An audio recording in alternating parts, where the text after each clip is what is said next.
Ang lulutuin natin ngayon ay isang authentic Kapampangan dish na kung tawagin ay kilayin.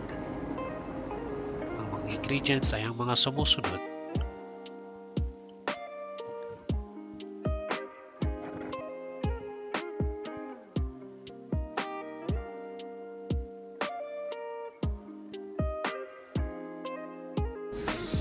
Kailangan hugasan muna ng mabuti ang mga karneng ating gagamitin para makaiwas din tayo sa mga sakit.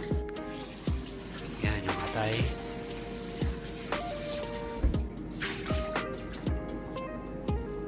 At hiniwa ko sa maliliit na piraso yung baboy kasi medyo malaki yung nabili natin.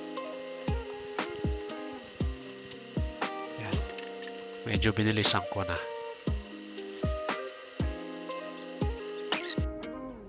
Then yung bawang natin, 4 cloves of garlic, yung onion, saka tinadtad natin.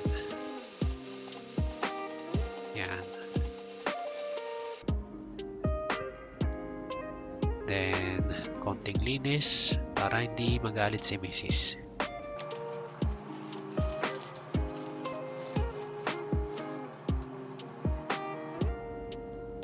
At eto na ang mga na-prepare nating mga ingredients. Ngayon, it's time to cooking time. Cooking oil sa mainit na kaserola. At ilalagay natin ang bawang hanggang sa maging golden brown. At isusunod na rin natin ang chinap nating mga sibuyas.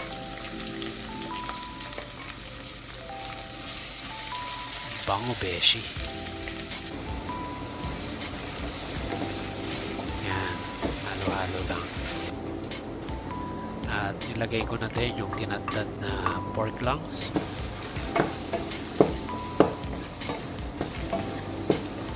And tayin lang natin siya maluto. Mekos-mekos lang. Yan.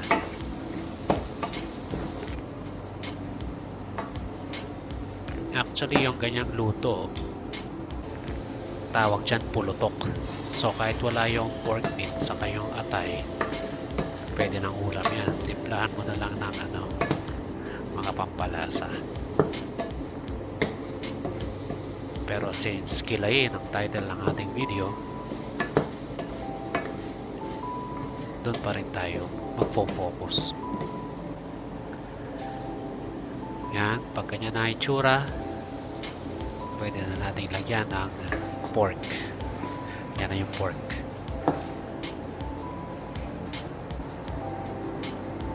Bago ko din pala nilagay yung pork, naglagay na rin tayo ng konting patis dyan para pumutok yung baga sa patis. And halo-halo lang. May kasama pa-shake-shake.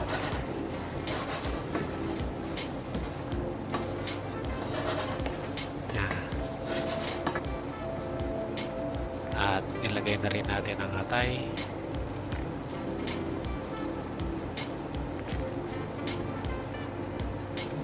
Yan.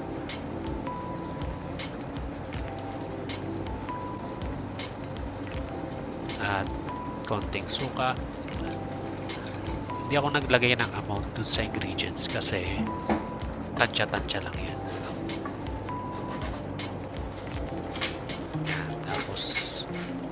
Salt and pepper. Yan naman yung salt.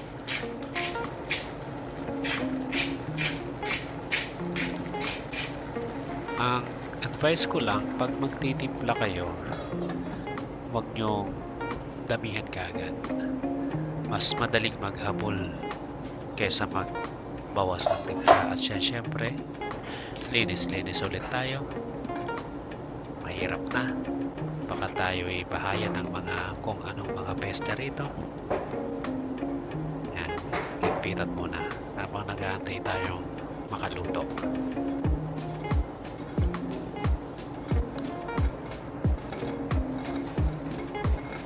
Ayan, kumukulo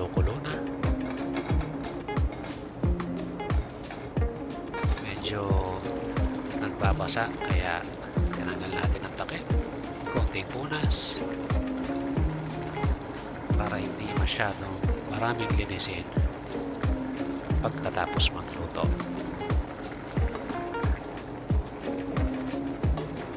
At ayan, memos ulit. At naaamoy na natin ang aroma ng kilayin. At ayan, tikiman portion. Yun, approve. Alright. At yun na nga, medyo malamig dito. And thank you for watching.